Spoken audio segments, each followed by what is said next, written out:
The divine allure of the Grand Mahakumbh in Prayagraj, which began on January 13th, continues to captivate devotees from across the country. Amid a vibrant gathering of saints and akharas showcasing their unique spiritual practices, one figure has emerged as a symbol of sweetness and service. Sri Mahant Dev Girish Maharaj, affectionately known as Rabri Baba, is making headlines for his extraordinary gesture of kindness. Every day, Rabri Baba, who holds the esteemed position of Sri Mahant in Sri Panchayadi Akhara Mahanirvan, prepares and serves Rabri to thousands of devotees. Speaking to Hornbill TV, he described this act not as charity but as a heartfelt service blessed by the gods. He expressed gratitude for being a medium for this divine work, which he has been performing tirelessly for several days at the Mahakumbh. दुनिया के सबसे बड़े आध्यात्मिक आयोजन महाकुंभ में अलग अलग मान्यताओं के साथ और अलग अलग चीज़ों के साथ तमाम तरीके के बाबा मिल रहे हैं हमें। और हमारे साथ इस वक्त घूमते हुए हमारी टीम को मिले हैं। देखिए आप उस तरफ बोर्ड लगा हुआ है, रबड़ी वाले बाबा श्री महंत जी। श्री महंत जी यहाँ पर रबड़ी का प्रसाद देते हैं। आप देखिए किस तरह से श्रद्धालुओं को वो ग्लास में खुद से रबड़ी प्रसाद बना करके दे रहे हैं। और इस प्रसाद की क्या मान्यता है और आखिर इसकी क्या खासियत है, इन चीज़ों को बाबा से हम खुद जानते हैं। बाबा, इस प्रसाद के बारे में बताइए। रात का 2 बज रहा है और यहाँ पे अभी भी श्रद्धालु आपके पास बैठे हुए हैं प्रसाद ग्रहण करने के लिए। सर्वक्षा सर्दीक्षा नाम देव ऋषि नाम जनार्दना गंधर्वा नाम चा चित्रारथा सिद्धा नाम कपलो मुनि। मेरा नाम श्री मैन देवगिरी है। मैं श्री पंचायती अखाड़ा महानिर्माणी से विलोम करता हूं और वर्तमान में श्री मैन पद पर नियुक्त हूं। रबड़ी है 2019 से ये मेरा चालू है प्रोग्राम। 2019 में जो पूर्व में कुंभ था उसमें हमने 9 दिसंबर से चालू किया था 6 फरवरी तक। और भगवती महामाया की इस बार भी ऐसा ही कुछ योग बना है कि 9 दिसंबर से शुरू किया है, 6 फरवरी तक ये चलेगा।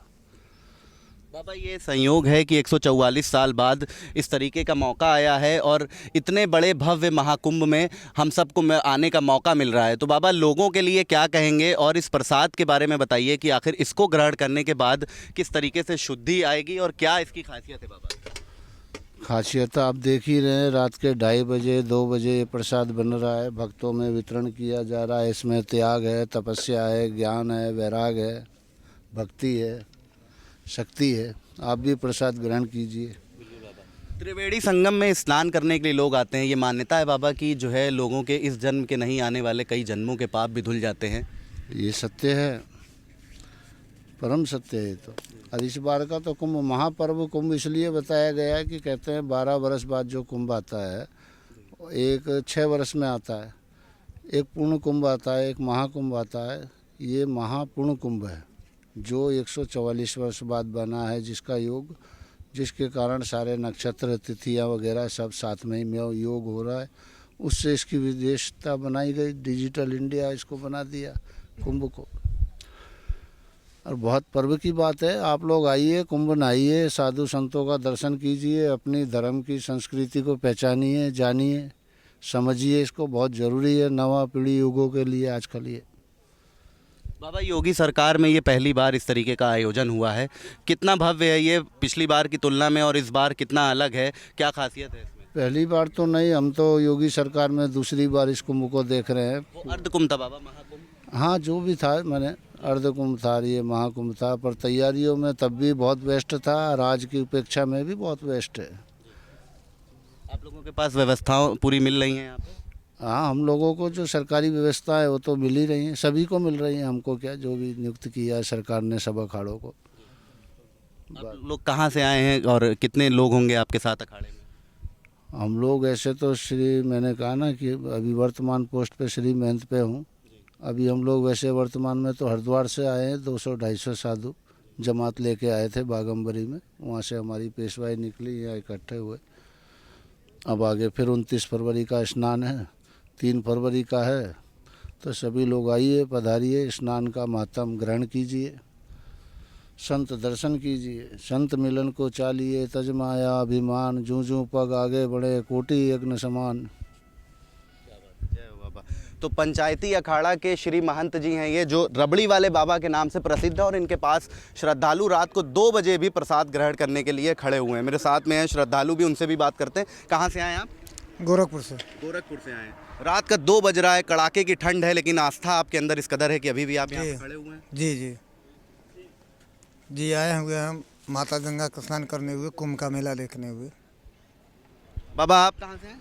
गोरखपुर से। गोरखपुर से। साथ ही में आप परिवार हाँ हाँ, नहीं साथ में हम लोग हैं। बाबा इससे पहले आप क्या कुंभ में आए हुए हैं, मेले के आयोजन में? नहीं, नहीं आए हैं। कभी नहीं, पहली बार पहली बार आए हैं। योग भी कुछ ऐसा है कि 144 साल बाद आया है ये। तो देखिए श्रद्धालु हैं और देखिए उस तरफ भी और भी लोग खड़े हुए हैं जिन्होंने प्रसाद ग्रहण किया है। इनसे भी बात करते हैं। भाई साहब क्या नाम है? नरेंद्र प्रताप सिंह नाम है। नरेंद्र जी कहाँ से आए हैं? यहीं इलाहाबाद से हैं, प्रयागराज लोकल हैं आप? जी। तब तो आप सबसे बेहतर बताएंगे क्योंकि यहाँ पे जिस तरीके से पहले आयोजन होता था तो अब क्या कुछ उसमें सरकार ने क्या कुछ अच्छा कर दिया है या फिर क्या कुछ व्यवस्थाएं जो हैं बढ़ी हुई हैं या घटी हैं, कैसा है ये? कोई भी चीज़ में, हर चीज़ में 100% होता है, ठीक है। 1% और 100% के बीच में उतना फ़र्क है, 99.9% उतना फ़र्क रहा है। इतनी व्यवस्थाएं आज तक कभी नहीं हुई यहाँ पे। बड़ा फर्क बता रहे हैं आप। बड़ा, हाँ बिल्कुल फ़र्क है। गंदगियाँ और लॉ एंड ऑर्डर सबसे बड़ा मैटर रहा है। इतनी ज़्यादा आपको जो व्यवस्था दिख रही है, सफाई डस्ट कभी नहीं रहा यहाँ पे। रबड़ी वाले बाबा का प्रसाद भी लिया है आपने? हाँ, मैंने टेस्ट किया, बहुत अच्छा था। मुझे और लेना था लेकिन दिए मांगने के पास शर्म आई, नहीं मांग पाया, बट अच्छा था, काफ़ी अच्छा था। एक्चुअली देखो यहाँ कुंभ का क्या मैटर क्या होता है। कुंभ सबसे बड़ा आयोजन क्या होता है इसमें ऐसे ऐसे संत आते हैं ना कि लोग बिलीव नहीं करेंगे। यहाँ पे आप आइए, संतों का साष्टांग प्रणाम करें, आपको आशीर्वाद बहुत मिलेगा, करिए। और कोई आयोजन नहीं होता है। नहाना एक अलग पद्धति हो सकती है, लेकिन सबसे बड़ा ये है कि आपको संतों का आशीर्वाद मिलेगा। इससे बड़ा कुछ नहीं हो सकता। और ये आशीर्वाद आपके जन्म जन्मांतर का बोलते हैं ना, योग बनाता है ये चीज़ें। तो इस चीज़ को ध्यान रखना चाहिए सभी को। तो देखिए रबड़ी वाले बाबा हैं। रात का 2 बज रहा है लेकिन प्रसाद ग्रहण करने के लिए यहाँ पे अभी भी दर्जनों से ज़्यादा श्रद्धालु मौजूद हैं। तो ये अपने आप में बता रहा है कि कितना भव्य है ये महाकुंभ, क्योंकि 144 साल बाद इस तरीके का संयोग बना है कि एक साथ तीनों नदियाँ, जिसमें सरस्वती अदृश्य भी हो चुकी है, वो इस त्रिवेणी संगम में देखने को मिल रही है। तो स्नान करने आइए यहाँ पर और ज़्यादा से ज़्यादा संख्या में पहुँचिए क्योंकि ये मौका दोबारा नहीं मिलने वाला है। वीडियो जर्नलिस्ट अनिल सैनी के साथ अशर असरार, हॉर्नबिल टीवी, महाकुंभ।